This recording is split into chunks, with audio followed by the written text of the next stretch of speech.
Salut les readers, c'est Mathieu, j'espère que vous allez bien. Bienvenue sur ma chaîne Booktube pour une nouvelle vidéo. Avant toute chose, je voulais vous souhaiter une très bonne année 2016, qu'elle vous apporte amour, argent, travail, tout ce que vous voulez en 2016, je vous le souhaite. Je vous retrouve pour une vidéo top flop de l'année 2015 et pour quelques résolutions pour cette nouvelle année. On va commencer tout de suite avec trois petites résolutions que je me suis fixées en 2016. C'est pas grand chose, mais ça fait quand même du bien de se fixer un objectif. 1. En 2016, je voudrais réduire mes partenariats. Alors j'entends par là que je voudrais en fait juste prendre les livres dont je veux vraiment lire absolument pour vous en parler. Je ne prends pas les livres qui me tentent un petit peu mais sans plus. Voilà, je veux vraiment restreindre pour ensuite passer à la deuxième résolution. Deuxième résolution, je voudrais baisser ma palle absolument. Je voudrais que fin 2016, elle atteigne les 40 livres. Sachant que actuellement, elle est autour des 70, je me dis que ça peut être faisable et je me dis que pendant 12 mois, si je réduis mes achats et mes partenariats, je peux y arriver. Et ensuite, la troisième résolution que je veux absolument en 2016, c'est retourner à la lecture VO. Je vous parlerai de cette résolution dans une vidéo qui est spécialement dédiée, mais je voudrais me fixer comme objectif de sortir un livre VO tous les mois.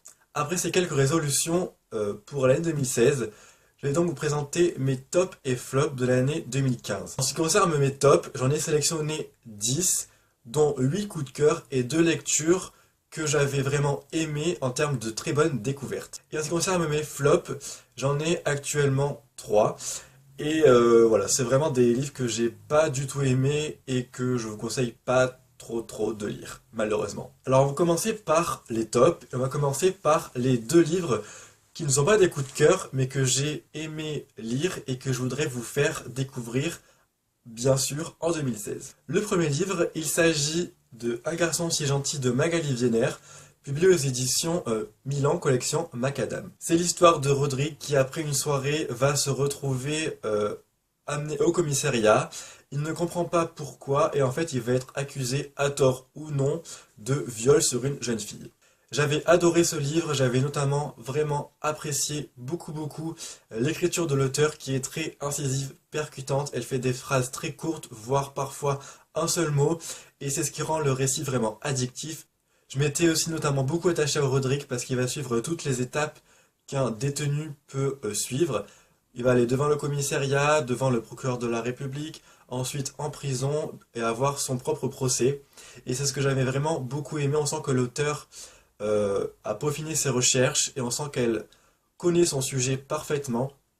Si vous voulez vraiment découvrir un livre en 2016, je vous le conseille fortement. Ne vous arrêtez pas à la couverture très moche. Ensuite, l'autre livre que j'ai beaucoup aimé en 2016 mais qui n'est pas un coup de cœur, c'est en fait 2 livres parce qu'il s'agit d'une trilogie dont 2 tomes sont sortis en français. Il s'agit de Le Joyau, le tome 1 de Amy Ewing et Le Joyau, le tome 2.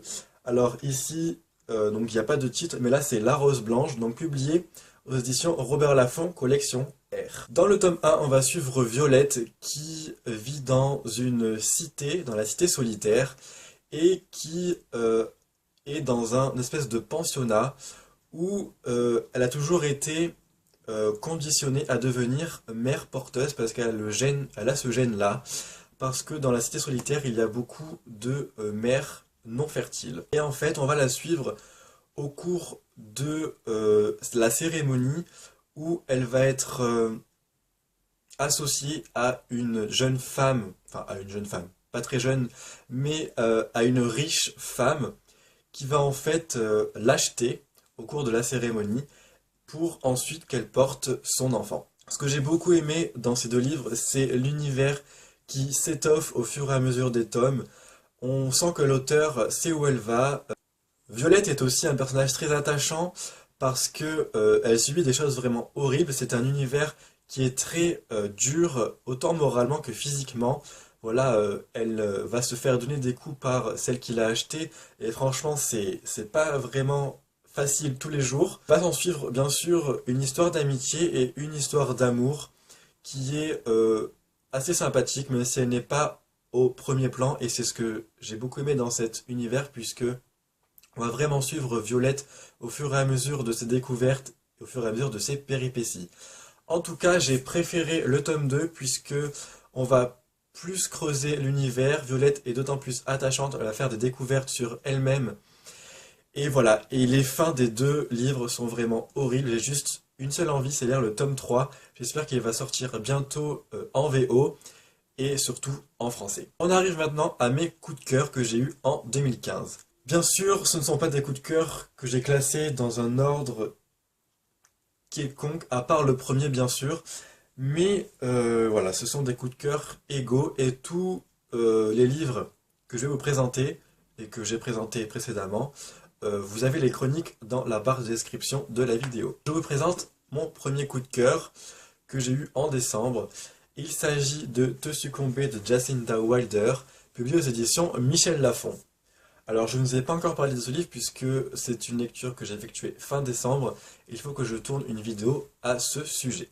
En tout cas, on va suivre l'histoire de Nell qui a 18 ans et qui est inconsolable après la mort de son petit ami, qui était son meilleur ami, son petit ami. Elle pensait finir sa vie avec lui, mais il est décédé brusquement.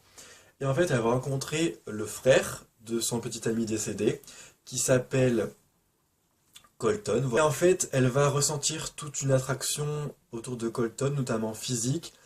Et voilà, je vais m'arrêter là pour le résumer, mais je peux vous dire que les sentiments sont très présents. J'ai adoré suivre Nell, suivre Colton, parce qu'on a des points de vue alternés. J'ai pleuré plusieurs fois. Mon ventre a fait des bonds, mais un truc de dingue. Je me suis beaucoup attaché aux personnages et ce qu'ils ont vécu, à l'évolution de leur relation, et je ne peux que vous conseiller ce roman. Ensuite, tout autre genre, j'ai eu un coup de cœur pour Miss Peregrine et les enfants particuliers de Ransom Riggs, donc le tome 1, publié aux éditions Bayard Jeunesse. C'est un roman très particulier, d'où son titre, mais un univers qui m'a vraiment beaucoup plu, un univers assez glauque, assez sombre, un univers qui m'a fait peur parfois. Je me suis beaucoup attaché au personnage masculin principal qui s'appelle Jacob. Et voilà, c'est un univers très riche. L'auteur a une imagination de dingue. Voilà, j'ai beaucoup aimé son écriture aussi. J'ai beaucoup aimé l'agencement du livre puisque je vous rappelle qu'il y a des illustrations. Voilà, il y a des petites photos des personnages qu'on peut trouver dans le livre ou autre d'ailleurs. J'ai très hâte de lire le tome 2 parce que la fin m'avait beaucoup plu et elle laisse présager une suite, je pense, à la hauteur. Après, je vous présente deux livres d'une même série, c'est un diptyque. J'ai lu le tome 2 en 2015 et j'ai eu vraiment un gros coup de cœur. D'ailleurs aussi pour le tome 1. Donc je vous présente La Symphonie des Abysses, donc le tome 1 et le tome 2 de Karina Rosenfeld, publié aux éditions Robert Laffont dans la collection R. Alors c'est une dystopie très originale puisqu'on va suivre dans le tome 1, je vais poser le tome 2 juste ici, on va suivre dans le tome 1 plusieurs personnages. Donc on va suivre Abriel, ça et ça. Et c'est tout, je crois, dans le tome 1. Donc en fait, chaque personnage vit dans une cité qui a ses propres règles. Abriel, elle n'a pas le droit de chanter, de fredonner, elle n'a pas le droit d'avoir un contact physique et d'avoir une marque d'amour pour quelqu'un. Et en fait, quiconque se livrera à ces activités, en fait, devra mourir parce que c'est interdit. Et ça, eux, ce sont deux personnages, on ne sait pas s'ils sont masculins ou féminins puisqu'ils n'ont pas d'identité physique propre. Et Abriel et ça vont se rencontrer au fil du récit et ils vont partir à la recherche d'une certaine liberté. Ils vont vouloir comprendre pourquoi il y a un anneau autour de leur cité. Et avec le tome 2, on va avoir toutes les réponses à nos questions. Je peux vous dire que l'auteur a complètement imaginé un monde de dingue avec une histoire vraiment très bien construite, très bien écrite. En plus de ça, la plume de Karina Rosenfeld est très poétique, très enchanteresse, elle vous transporte dans son univers. Et voilà, j'ai vraiment adoré, je ne peux que vous conseiller ces romans. Voilà, c'est du Karina Rosenfeld et j'ai adoré. On va essayer de speeder parce que j'ai encore quand même pas mal de livres à vous présenter. Le prochain coup de cœur que je vous présente, c'est Silver, le livre premier de Kirsten Gere, publié aux éditions Milan Collection Macadam. On va suivre Liv, 15 ans, qui débarque en Angleterre et qui va vivre dans sa belle famille parce que sa mère a trouvé un autre compagnon. Et elle va commencer à faire des rêves un petit peu bizarres où elle rêve en fait de son frère, demi-frère, voilà si on peut dire ça comme ça, et va s'en suivre toute une histoire autour des rêves, puisque l'univers est axé autour des songes, et j'ai beaucoup aimé cet aspect un petit peu onirique que nous transcrit l'auteur. J'ai beaucoup aimé l'intrigue, j'ai beaucoup aimé le retournement de situation de la fin. Je n'ai pas vu venir vraiment ce côté un petit peu policier, puisque au final, on se rend compte qu'il y a une très belle intrigue et une construction vraiment très bien faite. Il y a aussi beaucoup d'humour dans ce livre, c'est pour ça que je l'ai autant adoré. Je pense que s'il n'y avait pas autant d'humour, ça aurait été un livre complètement banal. En tout cas, je peux vous dire que j'ai très hâte de lire le tome 2 et j'ai hâte de voir où l'auteur va m'emmener dans son univers. C'est un livre que je vous recommande fortement. Après, j'ai eu comme coup de cœur Blackwood, le pensionnat de nulle part de Louise Duncan, publié aux éditions Hachette Collection Black Moon. On va suivre Kit qui va aller dans le pensionnat de Blackwood parce que sa mère et son beau-père vont partir en lune de miel. Ils ne veulent pas que Kit vienne avec elle, ce qui est quand même assez compréhensible. Mais dès le premier instant où Kit va poser ses yeux sur le pensionnat Blackwood, elle va avoir une sensation très étrange, elle va penser que ce pensionnat est maléfique. Va s'en suivre tout un univers assez bizarre, moi qui m'a fait parfois frissonner puisque on se rend compte qu'en fait Blackwood est un pensionnat un petit peu hanté. Voilà, j'ai beaucoup aimé cette histoire, ça se lit très vite parce que le livre fait seulement 270 pages. Une histoire qui fait frissonner, une histoire qui fait froid dans le dos. Je me suis beaucoup attaché à Kit et à son côté un petit peu Sherlock Holmes pour découvrir ce qui se cache dans le pensionnat. Voilà, quand on connaît la fin, on se dit que c'est vraiment très bien trouvé de la part de l'auteur. Et c'est un one-shot, mais c'est une fin assez ouverte qui, moi, m'a beaucoup plu. Voilà, en tout cas, c'est une lecture à lire entre une romance et une autre romance, peut-être, qui vous fera frissonner dans vos nuits d'hiver. Voilà. Avant-dernier coup de cœur, je vous présente le tome 1 et le tome 2 de Cally et Kayden. Donc le tome 1 ici en bleu, et le tome 2 ici en jaune, donc il s'appelle Rédemption. C'est du new adulte, j'ai envie de dire. Une romance contemporaine avec un petit peu d'érotisme dedans, même si c'est pas vraiment au centre des bouquins. On va suivre Cally et Kayden qui ont toujours vécu très proches l'un de l'autre puisque ils sont voisins et ils vont tomber amoureux quelques années plus tard. Même si Cally a toujours été amoureuse de Kayden, voilà. Parce que un beau soir, elle va le sauver de son père qui est en train de le maltraiter. Mais une histoire d'amour qui va progressivement, et ça c'est très appréciable puisque l'auteur ne jette pas Cally et Kayden dans les bras l'un de l'autre. Ce sont deux livres avec lesquels j'ai eu de beaucoup de cœur. L'auteur a une plume vraiment fantastique, elle nous fait ressentir les sentiments des personnages avec une force mais insoutenable, franchement j'ai vraiment adoré. J'ai eu des papillons dans le ventre, c'est pour vous dire, voilà, cette histoire d'amour qui commence, qui prend forme, qui évolue. Euh, Cally a des secrets qu'elle garde pour elle, elle est vraiment torturée. Tout comme Kayden, qui a aussi un passé assez noir et qui, par l'amour de Cally, va lui révéler petit à petit son passé. Et voilà, j'ai vraiment adoré ma lecture, enfin mes lectures, et puis le tome 2, la fin du tome 1 est horrible, et le tome 2 m'a beaucoup plu aussi parce que on est dans la suite du tome 1, dans cette évolution. Kaden est présent pour Kali et ça c'est très appréciable. Donc voilà, je vous recommande ces deux livres. J'espère que le tome 3 va sortir en France en 2016, je l'espère en tout cas, je croise les doigts. Mais ce sont deux livres à découvrir et voilà, je ne sais pas quoi dire de plus à part qu'il faut les découvrir. Et enfin, mon coup de cœur suprême de l'année 2015, je l'ai fait en février et je peux vous dire que aucun livre n'a réussi à le détrôner pour l'instant. Il s'agit du livre Nos faces cachées de Amy Harmon, publié aux éditions Robert Laffont dans la collection R. Alors ici j'ai la version anglaise avec la nouvelle couverture. D'ailleurs, la collection R a aussi revêtu ce livre d'une nouvelle couverture. Donc voilà, j'ai vraiment adoré ce livre. J'ai adoré Fern, j'ai adoré Ambrose, j'ai adoré Bailey, j'ai adoré cette hymne à la vie. J'ai adoré cette leçon de force que peut donner Bailey. J'ai adoré l'histoire d'amour entre Fern et Ambrose. J'ai été détruit par la fin, j'ai pleuré toutes les larmes de mon corps dans les 100 dernières pages parce qu'il se passe un truc de dingue et que je m'étais fortement attaché au personnage.